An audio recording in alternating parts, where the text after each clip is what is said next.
살아계신 하나님 말씀은 우리 잠언 3장 5절에서 6절까지 말씀입니다. 우리 한 목소리로 함께 오늘 잠언 3장 5절 6절 말씀 봉독합니다. 너는 마음을 다하여 여호와를 신뢰하고 내 명철을 의지하지 말라. 너는 범사의 그를 인정하라. 그리하면 내 길을 지도하시리라. 아멘.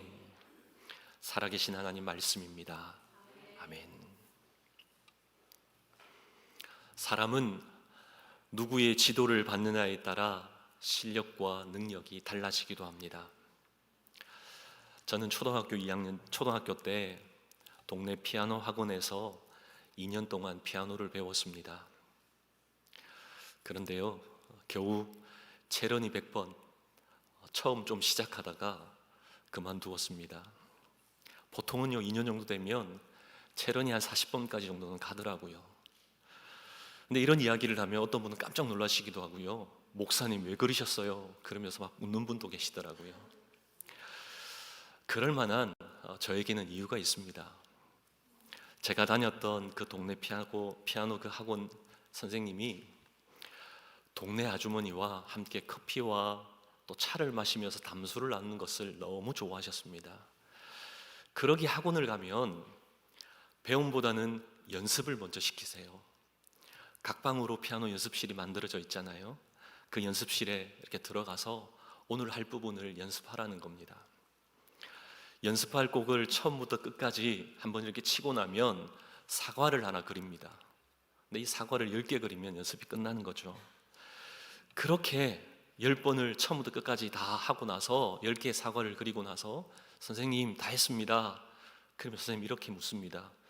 잘 칠 수 있겠냐?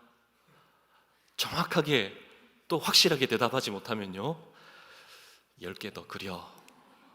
그러면 연습실로 들어가서 또 열심히 연습합니다.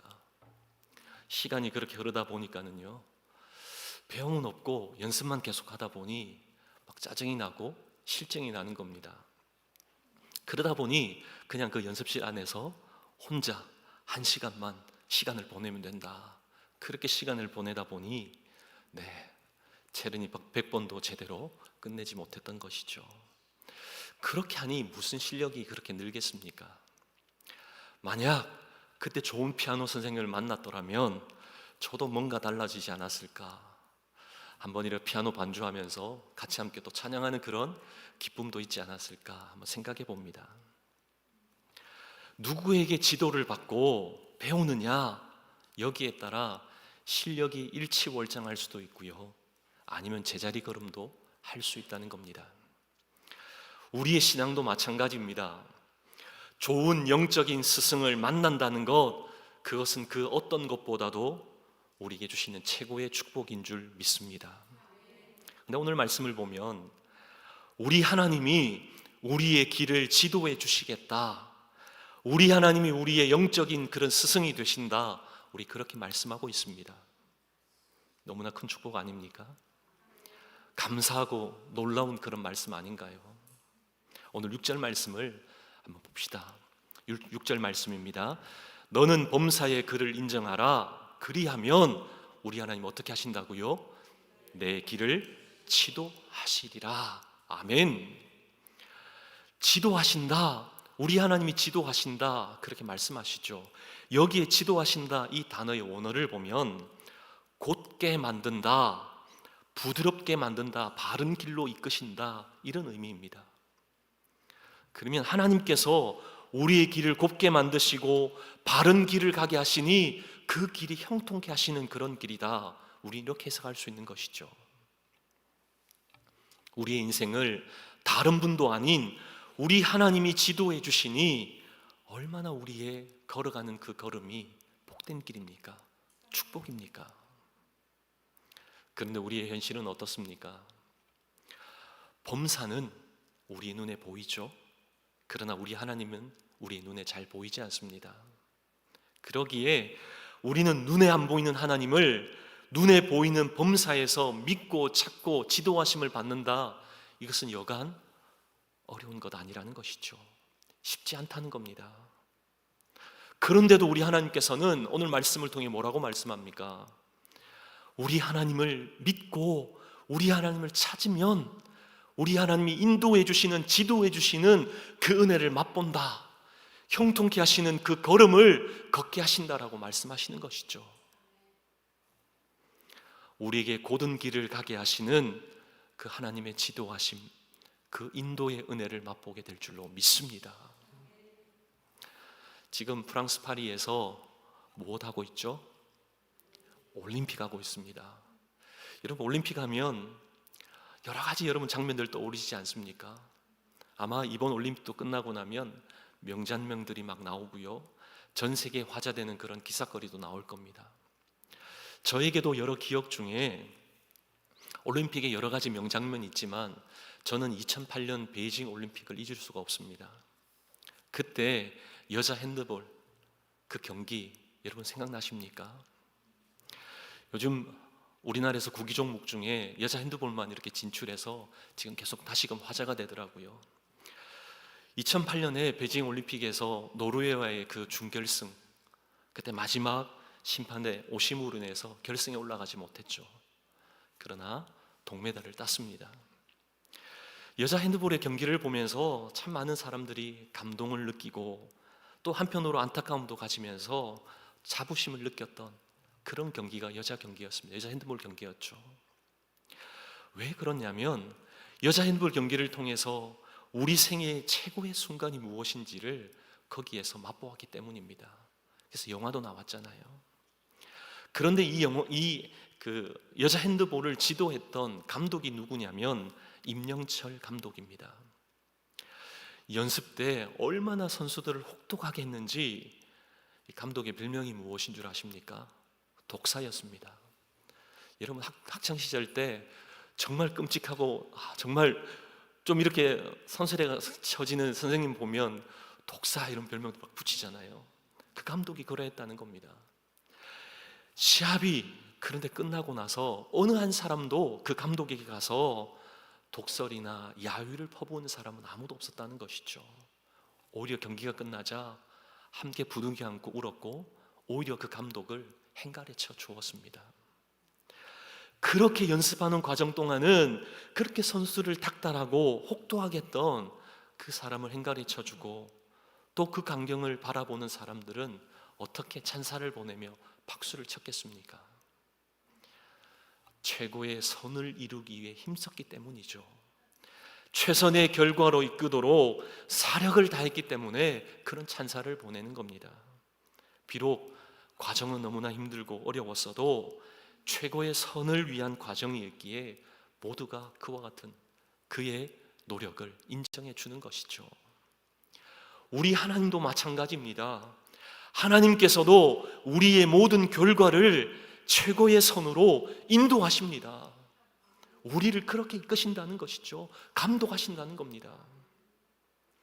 하지만 그 과정 가운데, 그 결과를 이루어내는 과정 가운데 평안함, 안락함만을 주시는 것 아니라는 것이죠.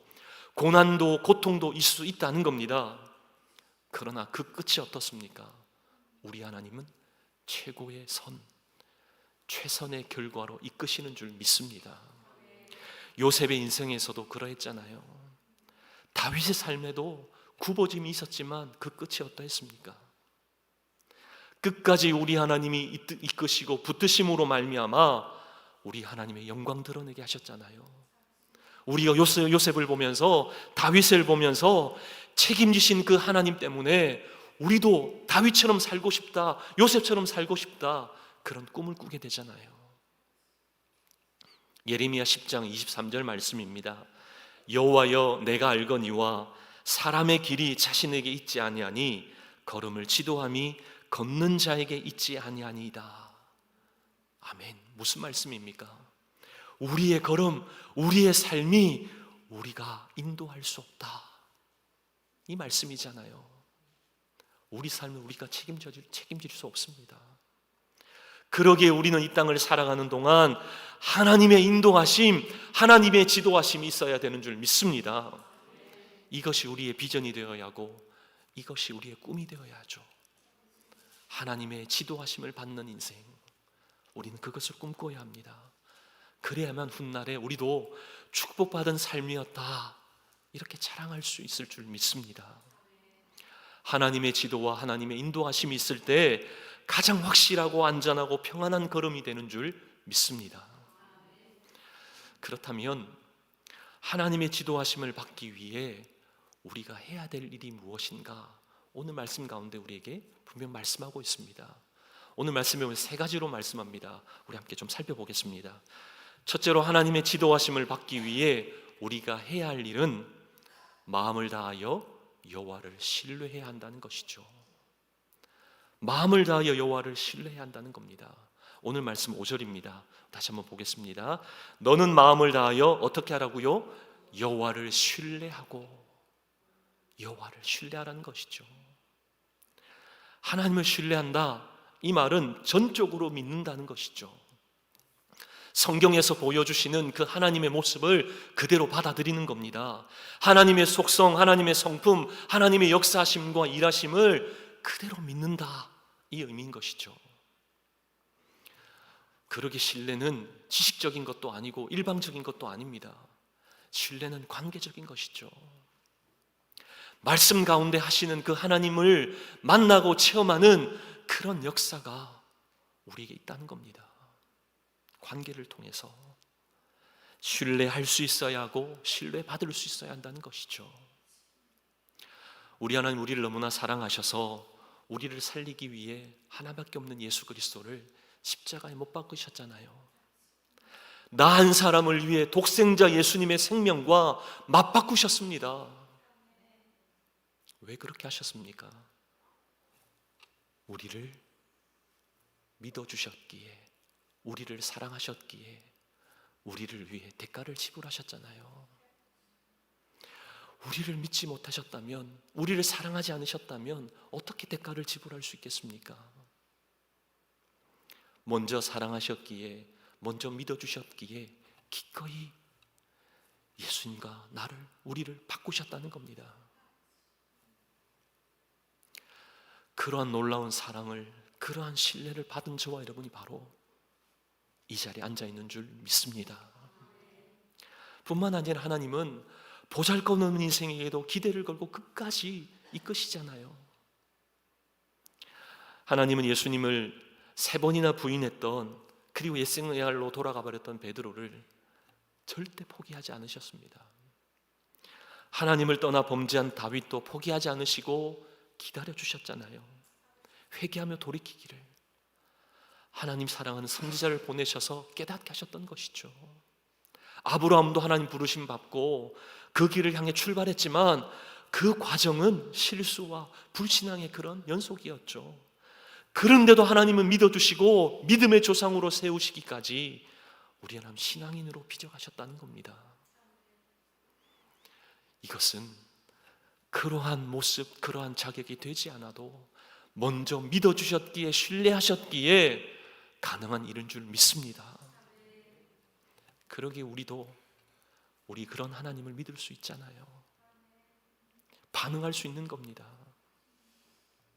지금 당장 우리에게 어떤 것이 일어나지 않아도 믿고 묵묵히 걸어가는 겁니다. 응답이 있는 곳보다 더욱 선한 것으로 채우심을 믿고 우린 그렇게 나가는 겁니다.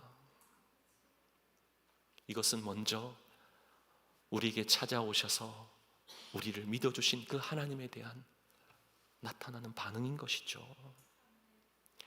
하나님의 지도하심, 하나님의 인도하심으로 말미암아 이런 반응으로 살아내는 저와 여러분 되기를 원합니다. 하나님의 신뢰를 받고 하나님을 신뢰할 수 있는 그런 저와 여러분 되기를 원합니다. 그런가 하면 하나님을 신뢰하는 데 있어서 우리는 어떤 기준으로 신뢰해야 합니까? 다시 한번 5절 말씀을 보겠습니다. 너는 마음을 다하여 여호와를 신뢰하고, 마음을 다하여 하나님을 신뢰하라 말씀합니다. 이 마음이라고 하는 이 단어의 원어를 보니까는요, 이 마음이란 단어 속에 의지, 생각, 이성, 정신, 이 모든 것이 다 담겨져 있는 그 단어를 사용했더라고요. 한마디로 전인격적으로 주님을 신뢰하라 이 말입니다. 마음을 다하여 여호와를 신뢰하라. 전인격적으로 하나님을 믿으라. 어쩌다 보니 신뢰한 것 아니죠. 시간이 흘러서 그냥 우리가 얻게 되는 그런 믿음 아니라는 겁니다. 의지적으로 자원하는 마음으로 온 마음 다한 그런 신뢰라는 것이죠. 전인격적으로 나아가는 그 신뢰의 복을 받아 누리기를 원합니다. 프랑스 시인 길라움 아폴리네어가 쓴 재미있는 시가 있습니다. 우리 PPT를 잠시 보실까요? 벼랑 끝으로 오세요. 싫어요. 떨어질 거예요. 벼랑 끝으로 오세요. 싫어요. 떨어질 거예요. 그들은 벼랑 끝까지 갔다. 그가 밀었고 그들은 날았다. 참 단순한 시지만 참 많은 것을 생각하게 합니다. 우리 하나님은 때로 하나님이 사랑하는 자녀들을 벼랑 끝으로 인도하실 때도 있다는 겁니다. 그때 우리는 이해가 되지 않죠. 우리에게는 그 벼랑 끝이 곧 죽을 것 같은 그런 자리로 여겨집니다. 하지만 우리 하나님께는요, 그 벼랑 끝이 하나님의 자신의 그 위대함을 드러내는 장소인 줄 믿습니다. 하나님의 기적을 체험하는 그 장소가 바로 벼랑 끝이라는 겁니다. 여러분 믿으십니까? 오직 그 벼랑 끝에서도 우리가 하나님을 그러한 기적과 그런 하나님 위대하심을 일으켜내시는 분이시다, 그렇게 믿을 수만 있다면 벼랑 끝에서도 우리 하나님이 비상케 하시는 역사를 경험케 하실 줄 믿습니다. 왜냐하면 우리 하나님 지금 이 시간도 벼랑 끝에 있는 우리를 위해 우리가 상상하지 못할 그 날개를 준비하고 계시기 때문이죠. 우리가 하나님을 믿고 신뢰하기만 하면 우리 하나님이 만드신 그 날개를 달고 우리는 비상케 되는 겁니다. 그 은혜를, 그 놀라운 기적을 우리의 생애 가운데 맛보는 저와 여러분 되시기를 축복합니다. 둘째로 하나님의 지도하심을 받기 위해 우리가 해야 할 일은 무엇입니까? 바로 명철을 의지하지 말아야 합니다. 이 명철이라는 것이 무엇입니까? 똑똑함, 자기의 지식, 자기의 배움입니다. 자기 거죠. 우리 하나님 이것을 의지하지 말라는 겁니다. 왜 그렇죠? 우리 하나님 우리보다 훨씬 더 지혜롭고 뛰어나시기 때문이죠. 고린도전서 1장 25절 말씀입니다. 하나님의 어리석음이 사람보다 지혜롭고 하나님의 약하심이 사람보다 강하니라. 로마서 11장 33절에서도 동일하게 말씀하시죠. 깊도다 하나님의 지혜와 지식의 풍성함이요 그의 판단은 헤아리지 못할 것이며 그의 길은 찾지 못할 것이로다. 우리 하나님의 깊고 그 오묘함은 우리가 측량할 수 없다는 겁니다. 하나님의 지혜는 우리의 어리석음, 우리의 그러한 것보다 더 높고 더 위대하다는 것이죠. 하나님의 어리석음이 우리 지혜보다 더하다면 뭐 견줄 겁니까? 그런데도 우리는 우리의 명철을 가지고 하나님과 싸워 이기려고 한다는 것이죠. 성경에서도 이렇게 살았던 인물이 있죠. 야곱입니다. 야곱이 약복강 나루토에서 그러했잖아요. 형 에서가 자기를 죽이려고 그렇게 하는 혈안이 되어서 달려오는 그 시간 속에 야곱이 어떻게 했습니까? 자기의 모든 것을 세 부류로 나누고 먼저 강 저편으로 다 보내죠. 그리고 자신은 맨 마지막에 강 이편에 홀로 남게 되죠. 창세기 32장 24절에 보면 그때 홀로 남아있는 야곱에게 누군가 찾아왔죠. 그리고 씨름합니다. 창세기 32장 24절입니다. 야곱은 홀로 남았더니 어떤 사람이 날이 새도록 야곱과 씨름하다가, 어떤 사람이 누구입니까? 하나님의 사자였죠. 야곱은 하나님과 이 사자와 싸워서 이기려고 하죠. 그러자 창세기 32장 25절에 보면 하나님 사자가 어떻게 합니까? 허벅지 관절을 어긋나게 버리죠.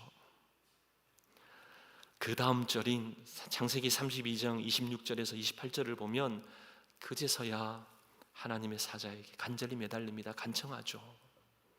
그때 우리 하나님께서 야곱의 이름을 바꿔주십니다. 어떤 이름을 주십니까? 이스라엘. 그 이름의 뜻이 뭐죠? 하나님과 사람으로 더불어 겨루 이겼다. 하나님과 및 사람들과 겨루어 이겼다. 무슨 말입니까? 진짜 야곱 자기의 능력으로, 자신의 능력으로 싸워서 이긴 겁니까? 아니잖아요. 야곱은 허벅지 관절이 어긋나게 되었기에 더 이상 힘을 쓸 수 없습니다.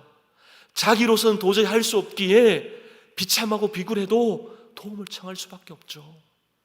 근데 하나님은 그때 그 모습, 그러한 야곱을 보시고 뭐라고 하셨던 겁니까? 진정으로 하나님을 이겼다. 놀랍지 않습니까? 그렇다면 이 말씀을 통해 우리가 깨닫는 바가 무엇입니까? 우리가 하나님을 이길 수 있는 유일한 방법이 무엇이라고요? 우리를 낮추는 겁니다. 주님 앞에서 엎드려 주의 도우심 구하는 거죠. 주의 능력을 구하는 겁니다. 그것이 우리에게 진정한 승리인 줄 믿습니다. 무릎 꿇을 때 우리 하나님 승리를 맛보게 하십니다. 우리의 명철 우리가 하겠다가 아니라 우리 하나님이 하십시오.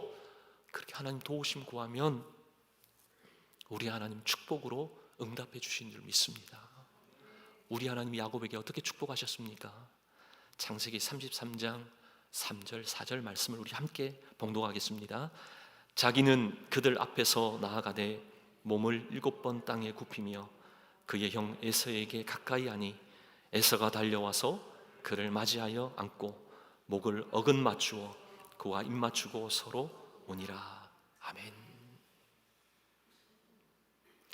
하나님의 역사를 우리의 눈으로 말씀을 통해 보지 않습니까? 하나님께서의 마음을 만지셔서 놀라운 관계 회복을 보여주시잖아요. 할 수 없는 그 기적 같은 일이 펼쳐지잖아요. 우리 하나님은 자기가 하겠다라고 하면 우리 하나님 일하시지 않습니다. 가만히 계세요. 그러나 철저히 하나님에 의지하고 하나님 앞 엎드리는 자에게 우리 하나님은 결국은 웃게 하시는 줄 믿습니다. 미소 짓게 하시는 것이죠. 그러기에 죽는 날까지 자기의 힘, 자기의 능력, 자기 명철을 믿고 잘 살다가 그렇게 이 사생을 끝나게 되면 그거 축복 아닙니다. 여러분, 그것 축복을 여기시면 큰일이에요. 왜 그렇죠? 그렇게 살면 단 한 번도 하나님의 일하심, 하나님의 역사를 경험할 수 없기 때문이잖아요. 우리의 삶은 우리 하나님이 인도하시는 과정 속에 하나님의 역사를 맛볼 때 우리에게는 은혜가 넘쳐나는 줄 믿습니다.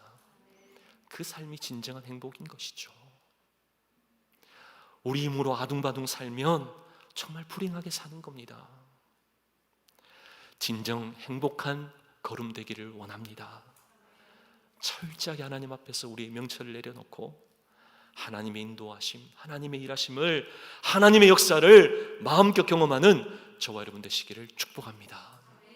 마지막으로 하나님의 지도하심을 받기 위해 우리가 해야 할 일은 무엇입니까? 범사에 그를 인정해야 합니다. 6절 말씀입니다. 너는 어떻게 하라고요?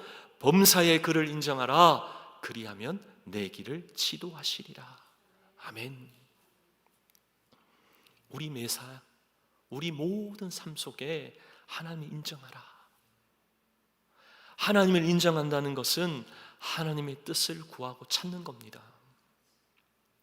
어느 날 며느리가 시어머니 댁을 갔습니다. 가서 이것저것 도와드리고 정리했죠. 청소하다가 보니 어머니 집 냉장고가 너무나 오래되고 낡아서 새 냉장고로 바꿔드렸습니다. 그런데 냉장고를 바꾸면서 이 며느리가 시어머니와 의논을 하지 않았던 것이죠. 시어머니가 외출했다가 집에 와서 보니 새 냉장고가 바뀌어 있는 겁니다. 그것을 본 시어머니가 이게 웬 새 냉장고냐, 이전에 있던 것은 어떻게 했냐, 그렇게 며느리에게 묻습니다. 며느리는 이전 냉장고는 더 이상 못 쓰기에 새 것으로 바꾸었다라고. 그래도 계속 묻습니다. 이전에 있던 거 어떻게 했냐고. 갖다 버렸다고 하니 그거 내가 30년 동안 쓰던 건데 어떻게 그걸 쉽게 버릴 수 있냐, 그렇게 한탄했다는 것이죠. 무슨 이야기입니까? 적어도 냉장고를 바꾸기 전에 시어머니와 한 번이라도 의논했어야 했다는 것이죠. 왜냐하면 그런 의논이 시어머니를 어머니로 인정하는 그런 의미가 거기에 담겨있기 때문이죠. 우리도 마찬가지 아닙니까? 우리의 삶 속에 어떤 중요한 일들을 결정하기 앞서 하나님과 의논해야 하죠. 근데 우리 어떻게 합니까? 다 결정하고 마음대로 하고 나서 일이 좀 잘못되면 그제서야 하나님 어떻게 해요? 하나님 도와주세요. 하나님 도와주실 줄 믿습니다. 이렇게 한다는 것이죠. 그러면 우리 하나님 그때 뭐라고 하시겠습니까? 언제 나하고 의논했니? 한번 알아서 해라. 한번 그렇게 결정했으니 너가 해야 되지 않을까? 우리 그렇게 우리 하나님 대접하지 않으실까요? 우리 하나님은 인격적이셔서 우리가 하나님을 의지하지 않고 우리 마음대로 그렇게 결정하고 나아가면 우리 하나님 결코 우리를 위해 일하시지 않는 줄 믿습니다. 우리의 모든 것 내려놓고 온전히 하나님 뜻을 물을 때 우리 하나님은 도우시고 일하시는 줄 믿습니다. 그러기에 범사에 하나님을 인정한다. 이것은 우리의 모든 것을 하나님께 아뢰는 것이죠. 크건 작건지 간에 작은 것 사소한 것이라도 하나님께 물으면 범사에 하나님을 인정하는 겁니다. 바로 하나님을 하나님으로 인정하는 그 모습은 하나님께 묻는 것이죠. 그러기에 우리는 하나님께 물음표를 자주 던져야 합니다. 물론 그렇다고 우리가 하나님께 물음표를 던진다고 해서 즉각적으로 우리에게 반응이 오면 얼마나 좋겠습니까? 언제쯤 응답하실까 우리에게 지루함도 생길 수도 있고요. 왜 이루어지지 않을까? 과연 응답해 주시는 것이기나 할까? 그런 답답함도 있을 수도 있다는 겁니다. 그러나 분명한 사실은 우리가 하나님께 던진 물음표는 결코 물음표로 끝나게 하지 않으신다는 겁니다. 여러분 다시 한번 그림을 띄워주실래요?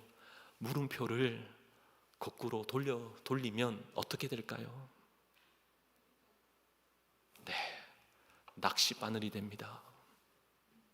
무슨 의미일까요? 우리가 하나님께 물음표를 던질 때마다 그 물음표는 결국 삶의 낚싯바늘이 되게 하신다는 겁니다. 문제 해답을 낚는 낚싯바늘, 기적을 낚는 낚싯바늘, 축복을 낚는 그런 낚싯바늘로 우리 하나님은 하나님께 아랜 그 물음표를 우리의 삶의 낚싯바늘이 되게 하셔서 거두게 하신다는 겁니다. 낚게 하시는 것이죠. 우리 이 비유를 우리 유순택 집사님은 잘 이해하실 것 같아요. 네, 낚시하신 분은 잘 알잖아요. 네, 대물을 낚게 할 때 얼마나 기쁨이 있는지. 우리 하나님께 묻고 아뢰면 우리 하나님 우리의 삶 속에 그 해답을 낚게 하시는 줄 믿습니다. 그러기에 잠깐 실패해도 괜찮고 우리에게 고난이 있고 좌절이 있어도 괜찮습니다. 막으시는 것이 있어도 괜찮고 인생이 굽어가게 하셔도 괜찮다는 겁니다. 왜냐하면 우리 하나님께 물을 때, 우리 하나님을 인정할 때 우리 하나님의 지도하심이 있기 때문이죠. 우리 하나님께서 놀라운 은혜로 낫게 하시기 때문에 괜찮다는 겁니다. 사람이 언제 교만해지는 줄 아십니까? 조금 알 때 교만해집니다. 제대로 알면 더 겸손해지더라고요. 보통 책을 한 100권 읽으면 그 한 분야의 책 100권을 읽으면 전문가가 된다라고 합니다. 근데 이 사람의 모습을 보면 참 겸손함이 묻어나죠. 근데 무서운 사람이 어떤 사람인 줄 아십니까? 그 분야의 책 한 권 딱 한 권 읽는 사람이 무섭습니다. 그 한 권이 모든 것으로 다 답이 되는 줄 안다는 것이죠. 그 한 권이 모든 것의 전부라고 생각한다는 겁니다. 이 세상을 살아가는 우리에게 우리가 모든 것을 아는 것 아니잖아요. 정말 극히 일부분을 아는데 우리는 전부 아는 것처럼 착각한다는 겁니다. 절대로 알 수 없는 인생이 우리의 삶입니다. 그런데도 우리는 하나님의 섭리, 하나님의 인도에 대해서 이렇게 저렇게 평가한다는 것이죠. 이런 잣대 저런 잣대로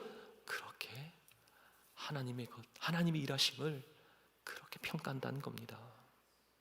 사랑하는 저와 여러분, 비록 우리의 삶에 실패의 과정이 있어도 실패하게 하시는 분이 우리 하나님이신 줄 알면 우리 하나님께 그 물음표 던지겠죠. 그럼 우리 하나님 무엇으로 바꾸신다고요? 삶의 낚싯바늘로 바꾸십니다. 그 가운데 삶의 답을 찾게 만드신다는 것이죠. 하나님을 믿고 의지하는 자만이 하나님께 물음표를 던진다는 겁니다. 그 물음표를 던질 때 우리 하나님 응답하시는 것이죠. 그 말씀이 오늘 우리에게 주시는 말씀입니다. 우리 같이 한번 말씀을 마지막으로 봉독할까요? 너는 마음을 다하여 여호와를 신뢰하고 내 명철을 의지하지 말라. 너는 범사에 그를 인정하라. 그리하면 내 길을 지도하시리라. 아멘. 하나님을 진정으로 신뢰하고 하나님만을 의뢰하고 범사에 하나님을 인정한다는 것, 하나님께 끊임없이 물으며 나갈 때 하나님의 지도하심을 받는 줄 믿습니다. 이번 한 주간의 삶이 하나님의 지도하심을 받는 그런 축복된 인생의 여정 되시기를 주님의 이름으로 축복합니다.